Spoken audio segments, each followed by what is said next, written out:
नमस्कार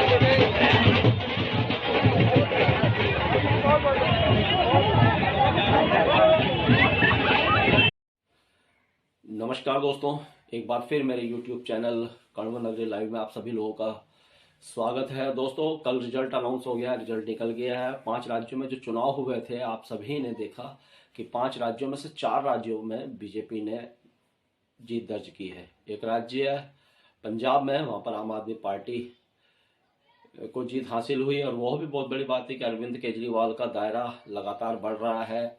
आम आदमी पार्टी दिल्ली से अब पंजाब पहुंच चुकी है। उत्तराखंड में भी आम आदमी पार्टी ने कोशिश की थी और 70 विधानसभा सीटों पर चुनाव लड़ा था, लेकिन आम आदमी पार्टी यहाँ पर वो पंजाब जैसा करिश्मा नहीं दोहरा पाई और अभी थोड़ा यहाँ पर समय लगेगा। लेकिन बात हम उत्तराखंड की करेंगे तो उत्तराखंड में एक बार फिर से भारतीय जनता पार्टी जीतती हुई नजर आई है। इस बार जैसा कयास लगाए जा रहे थे कि उत्तराखंड में कांग्रेस की सरकार आएगी, लेकिन ऐसा नहीं हुआ। 47 से 48 सीट एक बार फिर भारतीय जनता पार्टी जीत चुकी है। अगर पिछले बार की बात की जाए तो पिछले बार 57 सीटें भारतीय जनता पार्टी की झोली में आई थी। इस पूरे चुनाव में 2-3 चीजें बहुत महत्वपूर्ण हैं। उत्तराखंड के विधानसभा की बात की जाए तो जैसे सबसे पहले तो उत्तराखंड में जो ये चुनाव हुआ है, ऐसा पहली बार हुआ है कि एक ही पार्टी ने 2 बार यहाँ पर जीत दर्ज की है।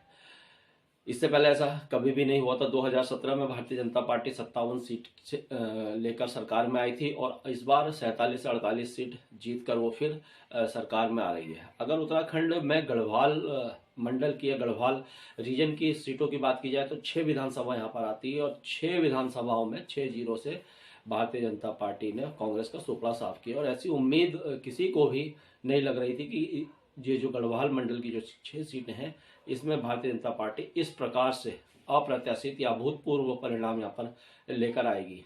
दोस्तों, अगर 6 विधानसभा की बात की जाए तो 6 विधानसभा में से कोटद्वार विधानसभा हर समय हॉट रहती है और बहुत कुछ कोटद्वार विधानसभा के विधायक और यहाँ की सीट पर डिपेंड होता है कि यहाँ की राजनीति किस प्रकार से रहने वाली है। गढ़वाल पूरे मंडल की अगर मैं आपको सिलसिलेवार स्थिति बताऊं तो कोटद्वार से मुख्य मुकाबला 3 लोगों में शुरू से था और सभी लोग यही बोल रहे थे, यही कयास लग रहे थे और जनता जनार्दन जिस प्रकार साइलेंट वोटरों ने काम किया है वो बहुत बड़ा फैक्टर यहाँ पर है। और शुरू से ही सुरेंद्र सिंह नेगी, धीरेन्द्र चौहान और रितु खंडूरी की बातें यहाँ पर चल रही थी।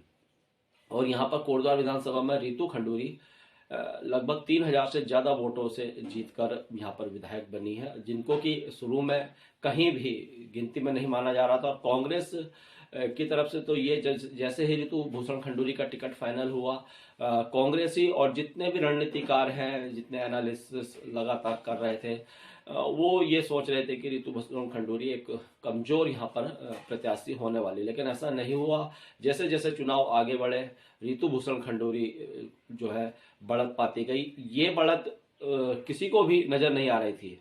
शुरू में जिस प्रकार से स्टार प्रचारकों की फौज भारतीय जनता पार्टी लेकर आई थी, जनरल वीके सिंह यहाँ पर आए थे, जेपी नड्डा यहाँ पर आए थे, मुख्यमंत्री पुष्कर सिंह धामी यहाँ पर आए थे और जो सबसे बड़ा अंतर जिसने पैदा किया वो है योगी आदित्यनाथ। योगी आदित्यनाथ को सुनने हजारों की संख्या में वहां पर लोग आए थे और उस जो वो जो रैली थी और योगी आदित्यनाथ की, वो शायद डिसाइड कर गई कि कोटद्वार विधानसभा में इस बार कौन विधायक बन रहा है। लेकिन ये जो आकलन है ये कोई भी नहीं समझ पाया यहाँ पर। अगर मैं बात करूं तो किसी ने भी, चाहे वो भारतीय जनता पार्टी हो या कांग्रेस हो या पत्रकार हो या दूसरे कोई और भी लोग, किसी को भी ऐसा नहीं लग रहा था कि योगी आदित्यनाथ जी वो करिश्मा कर गए जो उनको करना चाहिए था। सब ये जरूर आकलन लगा रहे थे कि योगी आदित्यनाथ आए तो उनको सुनने बहुत बड़ी संख्या में लोग आए थे, लेकिन कहीं ना कहीं वो वोट में उस प्रकार से तब्दील नहीं हुआ। और सबसे बड़ी बात, वहां जितनी महिलाएं थी, मुझे ऐसा लगता है, और अब जिस प्रकार से रितु भूषण खंडूरी चुनाव जीत गई हैं और सुरेंद्र सिंह नेगी जो कि चुनाव हार गए, सेकंड में हो रहे हैं, थर्ड में धीरेन्द्र चौहान जी को लगातार ये लगा रहे थे कि धीरेन्द्र सिंह चौहान में टक्कर रहने वाली है, सुरेंद्र सिंह नेगी में टक्कर लगाने, वो तीसरे नंबर पर जाकर सिमट गए। 12,000 वोट के समथिंग उनको वोट मिला है। तो जो मैंने जैसा कहा कि योगी आदित्यनाथ के आने से कहीं ना कहीं साइलेंट वोटर, उस दिन वो अपना मन बना चुका था कि मैंने रितु भूषण खंडूरी को, मैंने योगी आदित्यनाथ को वोट देना है, और वही पूरा हुआ। अगर इस चुनाव को मैं देखूं, और कल से बहुत से लोगों से बातें हो रही है, खुद मैं आकलन कर रहा हूं, मैंने भी दोस्तों ये आकलन नहीं लगाया था कि इस प्रकार से रितु भूषण खंडूरी चुनाव जीत जाएगी, लेकिन मेरा आकलन भी फेल हुआ। और बहुत सारे लोगों का, मैं कह रहा हूं कि 95 to 96% लोगों का जो है आकलन फेल हुआ है इस चुनाव में। वो जो साइलेंट वोटर था, वो साइलेंट वोटर अपना काम कर चुका था, और उसने उस दिन सोच लिया था कि मैंने वोट करना है। इस चुनाव में रितु भूषण खंडूरी के जो जीतने का जो समीकरण है वो किस प्रकार से, अगर मेरी मानो तो महिलाओं ने बहुत बढ़ चढ़कर भाग लिया है, महिलाओं ने बढ़ चढ़कर वोट किया है। जब योगी आदित्यनाथ को जिस दिन उन्होंने सुना था, उसी दिन महिलाओं ने ये डिसाइड कर लिया था कि रितु भूषण खंडूरी को वोट करना है। महिलाओं का बहुत बड़ा परसेंटेज रितु भूषण खंडूरी को मिला है। साथ ही साथ ब्राह्मण वोट बहुत सारा रितु भूषण खंडूरी को मिला है, बहुत सारा ब्राह्मण वोट रितु भूषण खंडूरी। ये दो फैक्टर जो है रितु भूषण खंडूरी के लिए काम कर गए। अन्यथा जिस प्रकार से बात की जा रही है, यहाँ पर जो पदाधिकारी है, जो बीजेपी का जो भी ओवरऑल यहाँ पर जो भी कार्यकर्ता है या जो भी उनका आधार पर नहीं, ये पूरी जीत योगी आदित्यनाथ की जीत है, यहाँ की महिलाओं की जीत है। जिस प्रकार से महिलाओं ने रितु भूषण खंडूरी को वोट किया, हमारी शुभकामनाएं रितु भूषण खंडूरी के साथ है कि आप यहाँ की विधायिका बनी है, और हम यही चाहते हैं एक पत्रकार होने के हैसियत से कि आप 5 साल रहकर यहाँ पर अच्छा काम करें, और आप इतना अच्छा काम करें कि अगर अगली बार आप चुनाव लड़ती हैं तो आपको न तो स्टार प्रचारकों की जरूरत पड़े, न योगी आदित्यनाथ की जरूरत पड़े, आप अपने कामों के आधार पर ही चुनाव जीत जाएं। हमारी शुभकामनाएं, मेरी शुभकामनाएं एक बार फिर रितु भूषण खंडूरी जी आपके साथ हैं। शुरू में होता है, लोग कयास लगाते हैं अच्छा काम करेंगे, बुरा काम करेंगे, लेकिन जब आपको मौका मिल जाता है, उस मौके को भुनाने का प्रयास आपको करना चाहिए, उसके लिए कार्य आपको करने चाहिए। योगी आदित्यनाथ को किस परिस्थिति में उत्तर प्रदेश का मुख्यमंत्री बनाया आप सभी जानते हैं, कैसे वो मुख्यमंत्री बने, कहीं भी वो दौड़ में नहीं थे, लेकिन जब वो मुख्यमंत्री बने उन्होंने उत्तर प्रदेश की काया कल्प कर दी।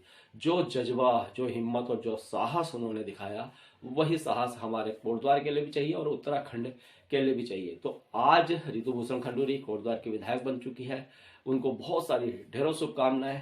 और आप जिस प्रकार से आपने योगी आदित्यनाथ को यहाँ बुलाया, और बहुत बड़ा नाम, बहुत बड़ा महान नाम योगी आदित्यनाथ को बुलाया, उन्होंने अपना काम किया। बस उम्मीद मैं यही करूंगा कि आप इतने बड़े काम करें कि अगली बार आपको योगी आदित्यनाथ जी को ना बुलाना पड़े, और आप अपने कार्यों के आधार पर ही आपको दूसरी विधानसभा या दूसरे राज्यों में आपके कार्यों के आधार पर बुलाए।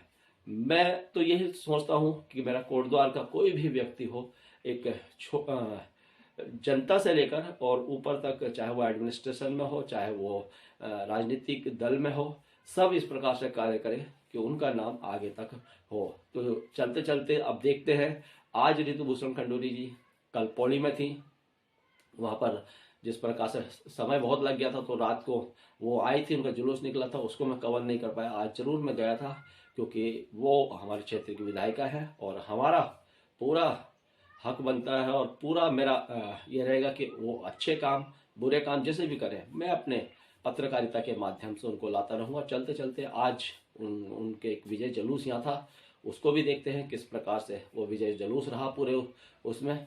और अगर दोस्तों वीडियो आपको पसंद आता है तो वीडियो को लाइक, शेयर और कमेंट्स करना है, और मेरे चैनल कणव नगरी लाइव को ज़्यादा से ज़्यादा सब्सक्राइब करना है। धन्यवाद दोस्तों। जय हिंद, जय भारत, जय उत्तराखंड।